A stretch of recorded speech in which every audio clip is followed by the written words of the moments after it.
savoir nombreux devant vos écrans pour suivre ce journal qui va tout de suite débuter par cette brève. Retenez que le gouverneur de la province de l'Ituri, Jean Bambanissa, a été destitué ce mercredi par l'Assemblée provinciale de sa province. Eh bien, l'organe délibérant a siégé malgré que le siège de l'Assemblée a été donc fermé ou assiégé par les éléments ou les forces de sécurité. Le Parlement a justement décidé de siéger dans la rue et destituer Jean Bambanissa, lui qui vient rejoindre la liste de Marcel Lengue. Lui, gouverneur de la province du Lomami, destitué depuis le 8 novembre 2019, au terme d'une motion de défiance votée contre lui, initiée, je le rappelle, par le député provincial Samuel Yumba Mwana Bouté. Jean-Bertrand Ewanga, cadre de la plateforme Ensemble pour le changement, quitte officiellement cette plateforme, ainsi que l'AMOCA, cette plateforme qui avait amené Martin Fayulu à la présidentielle. À propos, les avis de considération de quelques acteurs politiques. Diminuer, je dis non. Moïse c'est un grand leader, nous les connaissons tous. Il n'est pas question ici de dire que Moïse se sentira diminué. Nous disons non. Moïse c'est un leader. À part les Bertrand, il y a d'autres personnes, il y a d'autres leaders qui sont autour de lui. Moi, je pense que ici, Moïse est en train de chercher comment créer son parti politique. C'est tout à fait normal. Dans l'ensemble, dans leur plateforme, la plateforme a été composée des présidents de d'autres partis politiques. C'est au président des partis politiques de décider de quitter les partis politiques, de rejoindre Moïse Katumbi, ou bien de quitter Moïse Katumbi, de rester avec leur parti politique. Mais quant à dire que ça peut diminuer Moïse Katumbi, je ne suis pas de l'ensemble, mais je suis un acteur politique. Je vous dis, ça ne va rien bouger côté Katumbi. Cela ne peut pas m'étonner. Il y a un principe en politique en matière d'alliance. Les alliances se font et se défont au gré des intérêts. À partir du moment où M. Bertrand Ewanga estime que ses intérêts politiques ne se retrouvent plus au sein de la MOUCA ou à côté du chairman Moïse Katumbi, je crois qu'il est libre de quitter, de claquer la porte. Mais l'essentiel serait que les intérêts, nos intérêts puissent corroborer avec les intérêts de la population. L'avenir nous donnera raison s'il a tort ou raison de prendre les larges de la MOUCA, de prendre ses distances avec Moïse Katumbi Tchapoué. C'est l'avenir qui nous donnera raison. Le projet de loi budgétaire exercice 2020 a été finalement déclaré recevable à l'Assemblée nationale. Eh bien, un budget qui, si justement avec ces travaux de toilettage qui va se passer, est évalué à près de 10 milliards de dollars américains et pourra commencer son exécution l'année prochaine. Félicien Mumba, économiste de Sonita, répond à propos aux questions de Polydor Kimba. Merci beaucoup pour la question. 10 milliards, si c'est suffisant pour la réalisation, je dirais que 10 milliards, c'est d'abord un défi relevé. Pourquoi un défi relevé? Parce que le budget de l'année passée était à la moitié de ce que vient de présenter le gouvernement Ilunkamba. Donc, avec 10 milliards, c'est vraiment beaucoup d'efforts et ça donnera même beaucoup de travail aux régies financières, à tous les secteurs qui doivent produire un travail difficile afin de réaliser ce qu'on va leur donner comme assignation. Bon, pour dire que c'est suffisant ou c'est pas suffisant, je crois qu'il y a là à boire et à manger parce que le Congo c'est un pays continent qui a aussi beaucoup de besoins. Parce que si nous regardons les côtés les plus vitaux, c'est d'abord les salaires des fonctionnaires et c'est là que ça pose problème. Parce que vous savez qu'il y a maintenant les premiers effets sociaux, parce que vous en avez parlé, c'est d'abord la gratuité de l'enseignement. C'est qu'il faut que tous les enseignants soient payés conséquemment afin qu'ils puissent aussi faire quoi? Qu'ils puissent donner cours et ne plus faire ce que nous avons vécu autrefois ici, les semaines qui viennent de passer. Ça veut dire qu'il y a des grèves qui peuvent se déclencher ça et là. Donc si on voit d'abord l'enveloppe salariale des enseignants et que nous prenons ces 10 milliards dans les budgets, nous comprenons qu'il n'y a pas photo. Ce sera vraiment difficile que nous puissions dire que les 10 milliards suffisent pour les grands pays continents comme le Congo. De la situation hebdomadaire de recettes dans la province du Haut-Katanga, la commission a noté une baisse par rapport à la semaine précédente et comparativement au péage où une hausse a été enregistrée. Parmi les points justement évoqués au cours de la troïka stratégique avec ce mercredi, sous la présidence du vice-gouverneur de la province du Haut-Katanga, Jean-Claude Kamfouaki-Mimba, le compte rendu avec Michel Momad Kakoudji, ministre provincial du plan et budget, qui répond ou qui est justement dans des propos recueillis par nos reporters. Sous la direction de son Excellence, Monsieur le vice-gouverneur de province, représentant son Excellence, Monsieur le gouverneur de province, l'honorable Jacques Kiaboula Katoué, il s'est tenu ce mercredi 20 novembre 2019 dans la salle de réunion du vice-gouverneur de province, la réunion de la commission économique et financière. 5 points étaient inscrits à l'ordre du jour. 1 point d'information de son Excellence, Monsieur le vice-gouverneur de province. Dans son point d'information, son Excellence, Monsieur le vice-gouverneur de province a informé la commission qu'il préside cette réunion en lieu et place de son Excellence, Monsieur le gouverneur de province en mission officielle. 2. Situation des recettes hebdomadaires. Concernant la situation hebdomadaire des recettes, la commission a noté une baisse par rapport à la semaine précédente, tandis que pour celles issues des postes de péage provinciaux, elle a enregistré une hausse par rapport à la semaine précédente. 3. Évolution de la situation de la conjoncture économique. Concernant le dossier si haut renseigné, le ministre provincial en charge de l'économie a informé les membres de la commission que la conjoncture économique pour la semaine du 12 au 19 novembre 2019 est restée stable. Cependant, il s'observe une tendance baissière de la farine de maïs dans le point de vente organisé par les communes.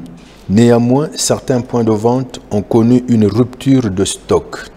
Mais des efforts sont fournis afin d'inonder les marchés de cette denrée et pouvoir baisser son prix à 25 000 francs congolais et voire moins.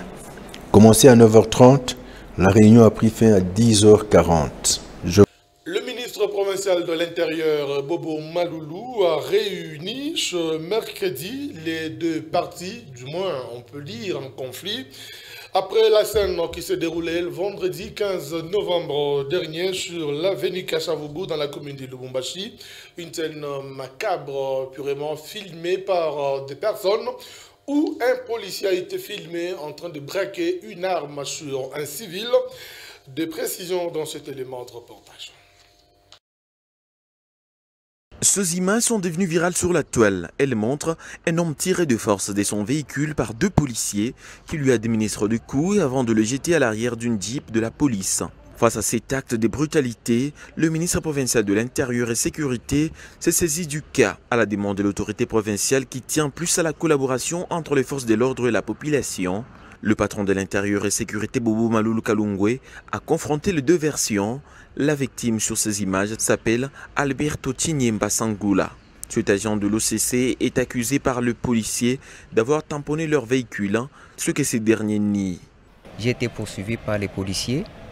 Arrivé au niveau des avenues Citoyenne Mobutu et Kassavo. C'est là qu'ils sont venus, ils ont ouvert les portières, ils m'ont tiré du véhicule, ils m'ont tabassé et m'ont jeté dans leur pick-up. On leur avait posé la question qu'est-ce que j'ai fait. D'après eux, je les ai chrétiens. Alors on leur a demandé si c'est un problème d'accident, qu'on appelle la PCR pour que la PCR fasse son travail. C'est qu'ils ont refusé. Le policier incriminé, Kaloudji le chauffeur et Ilunga Tuité, un agent de la police judiciaire, se défendent. Leur geste se justifie puisque Alberto a tenté de s'enfuir. Tunafika ile niveau ya mairie pale pakambutiaje kazi vitesi hapa masomo tushike pako mkongo dubu mimi nashuka papa ule alikuwa na riere yake na se papa shimama unapunga kumotoka unaanza kwenda tena je anarudia tu arrière, ananichola karibu anikonya anaanza mbio na mimi naanza kumfuata. Tunafika niveau ya square, alikuwa mbutiaje. Ndio anashimamisha motoka sasa. Anashimamisha motoka anapenda paka pita. Ule wakumbele na yana mkale. Ndio banashuka, banamurukipere mara moja, banamurudisha mujipu. Jipu haikutenke pale. Bon, brutalite ile ilifanyika pale mselon vile alitukimbisha, tunamkimbisha shishimami. Tunaangalia sema huyu mtu anashishimami, anapunga mwenye mvile humu. Quand on prend ta taxi, hata vile agent de l'ordre de pale. Atashimama. Choqué surtout par la brutale intervention des hommes en uniforme, le ministre provincial de l'Intérieur, Boumalulu Kalungwe, a préféré envoyer le cas à l'auditorat militaire pour que le droit soit dit. Je compte transférer ce dossier à l'auditorat militaire pour que la justice soit faite. En tout cas, cette situation prouve que le gouvernement Kaboula est résolument engagé à ce que la justice soit appliquée et que nul ne soit au-dessus de la loi. L'humanité tout entière a célébré ce 20 novembre la journée mondiale de l'enfance. Cette journée a coïncidé avec la célébration de la convention relative aux droits de l'enfant, le 20e anniversaire bien entendu. Sur place à Lubumbashi, le ministère provincial du genre femmes, famille et enfants a organisé une manifestation qui a vécu dans la salle Louantanchi de la mairie de Lubumbashi. C'est la salle Louantanchi de la mairie de Lubumbashi qui a servi de cadre pour cette rencontre qui a réuni plusieurs élèves des différentes écoles, les enfants du centre Lukuni et Mouna qui étaient valablement représentés et d'autres participants.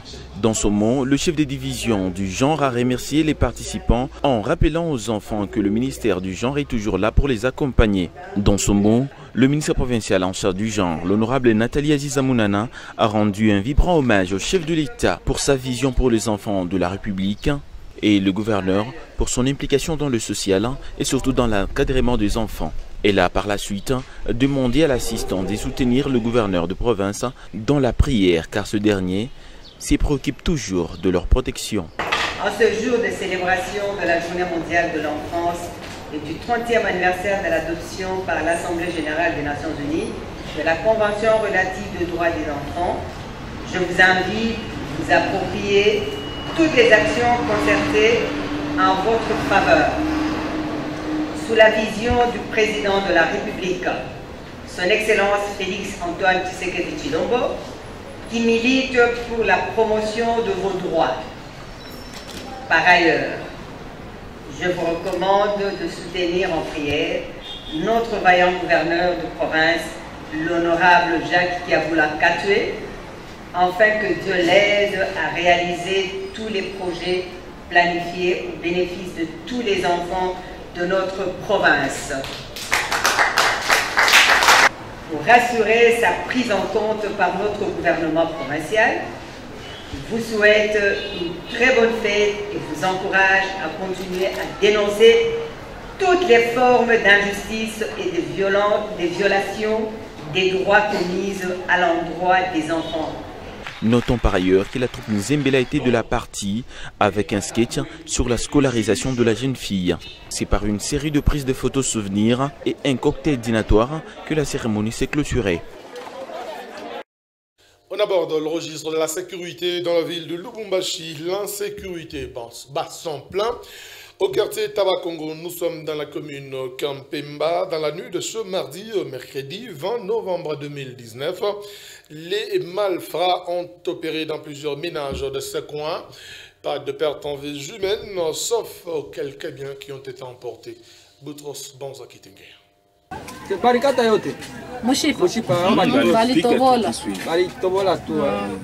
Mardi 19 novembre 2019, une journée morose pour les habitants du quartier Tabakongo, situé dans la commune Kampemba, qui ont passé la nuit à la Belle Étoile suite à la résurgence des cas d'insécurité.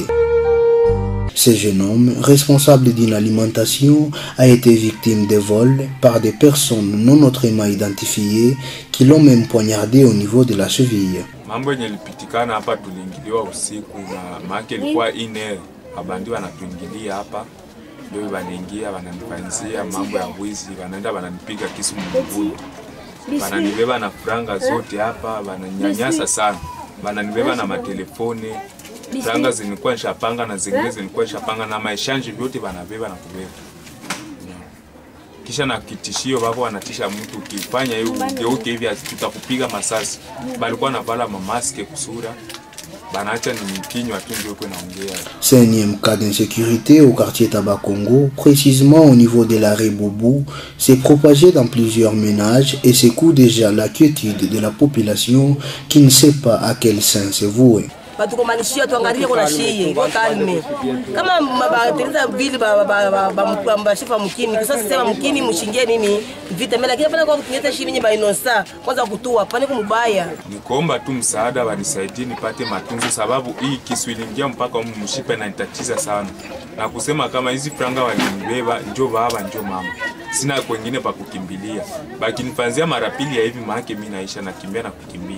Pour l'instant, la psychose se réinstalle et les habitants vivent avec la peur au ventre, craignant les vols et les viols. La situation sécuritaire ou l'insécurité n'a pas épargné le quartier Megastore, toujours dans la commune Kampemba, où les bandits armés ont également visité quelques ménages. On va ici parler de précision avec notre confrère Boutros Bansakiteke. Dans cette même nuit du mardi 19 au mercredi 20 novembre 2019, un peu plus loin du quartier Tabakongo, les habitants du quartier Megastore ont aussi vécu un calvaire. Ils ont été visités par les malfrats qui ont opéré vers 2 h du matin. Ici, vitres cassées, murs démolis et une importante somme emportée, tel est le bilan de ces cambriolages enregistrés au quartier Megastore. L'inquiétude semble réelle. Tuko mu quartier Megastore, tulikuwa tushakulala busiku ma 0h du matin, presque 1h. Tunasikia tu bantu bana discuter nje Mangala. Nina lamuka, mina lengela pa fenêtre, mina na kwa voisin yangu kule ngambo. Ndiko na menacer, ndiko na pasula makalashi, ndiko na baloma makuta, ndiko na baloma ma telefone. Banaisha operation kule nyumba yote, banatambuka huku unasema ni kwangu, ni nyumba yangu. Banatambuka kwangu huku, nabo wanapasula makalashi ya nyumba yote mzima. Banatuloma makuta tunawapatia makuta, banatuloma matelefoni tunawapatia matelefoni. Tunashikia tu makalashi nanja kupasuka. Wanangu sasa jumlia hivi, maana bana mtoshe, ni toshe. Anatoka anakuwa kuingia kushamri. Ya sasa fike kushamri huko, maana bana pomona. Makalashi kushamri. Kwa mtupatie $500. $500 hatuna nayo banatoshe kwa ngao kitanda kule kulikuwa matelefoni, banafika mara mwa tupatie matelefoni, kutosha matelefoni. Banaisha kubeba huku banenda huku banapomona banavaa makuta kwenda huku banapomona banavaa makuta kwenda huku Mkongo banapomona banavaa makuta na huku mbena huko nako banapomona banavaa makuta.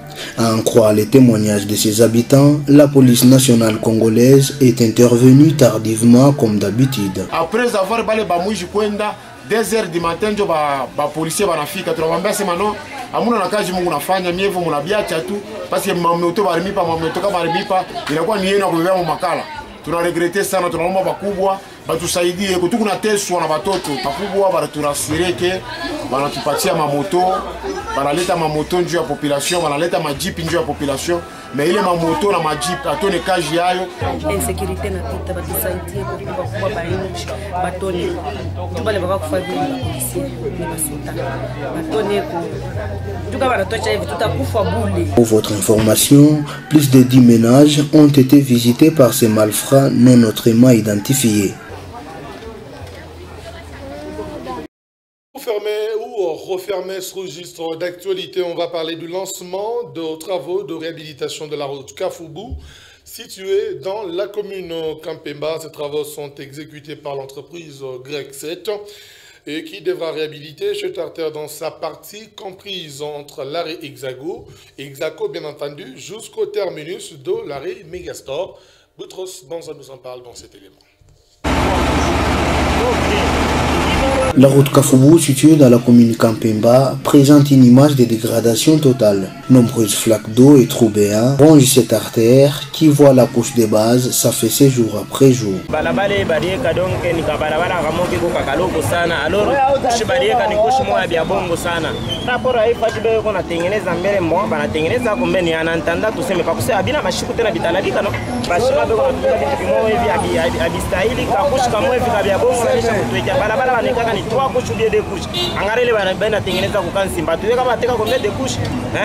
balabala normalement balekaka ni 3 couches njo balabala bien ebi bote bene tufanyani ya bongo. Ce mercredi 20 novembre 2019, l'entreprise Grec 7 a lancé des travaux de réhabilitation de certains endroits de cette artère sérieusement délabrés.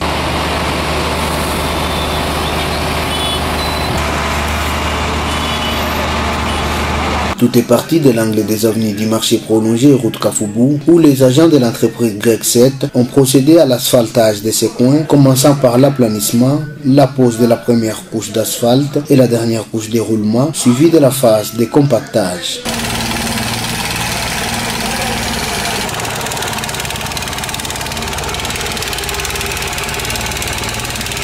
A noter que la réhabilitation de ces coins pourrait décongestionner les embouteillages récurrents qu'enregistre cet endroit.